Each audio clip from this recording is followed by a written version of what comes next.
Vitamin ഡിയുടെ കാര്യത്തിൽ ആളുകൾ ചെയ്യുന്ന 3 മണ്ടത്തരമുണ്ട്. ഒന്നാമത്തെ മണ്ടത്തരം എന്ന് പറഞ്ഞാൽ എപ്പോഴും പോയിട്ട് ഇത് ടെസ്റ്റ് ചെയ്യും. മനസ്സിലാക്കുക, 1000 രൂപ കൊടുത്തിട്ട് ടെസ്റ്റ് ചെയ്യേണ്ട സംഗതിയല്ല. സ്ഥിരമായിട്ട് നിങ്ങൾ എന്ത് ചെയ്താൽ മതി, വെയിൽ കൊണ്ടാൽ മതി.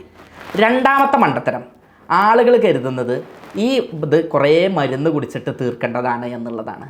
മനസ്സിലാക്കുക, വെയിൽ കൊണ്ടാൽ തീരേണ്ട പ്രശ്നമേ ഉള്ളൂ.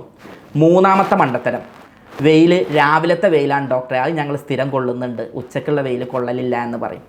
ഇളം വെയിലല്ല, രാവിലെ 10 മണി മുതൽ ഉച്ചക്ക് 3 മണി വരെയുള്ള വെയിൽ കൊണ്ടാലാണ് വൈറ്റമിൻ ഡി കിട്ടുക. ഇത് ശരീരത്തിൻ്റെ മുഴുവനായിട്ട് കൊള്ളിക്കാൻ പറ്റുമെങ്കിൽ ഒരു 10 മിനിറ്റ് കൊണ്ടാൽ തന്നെ ധാരാളമാണ്. പക്ഷേ പലർക്കും അത് കഴിയില്ല. സ്ത്രീകൾക്കൊക്കെ ആകുമ്പോൾ കൈ, കഴുത്ത്, മുഖമൊക്കെ പറ്റുള്ളൂ.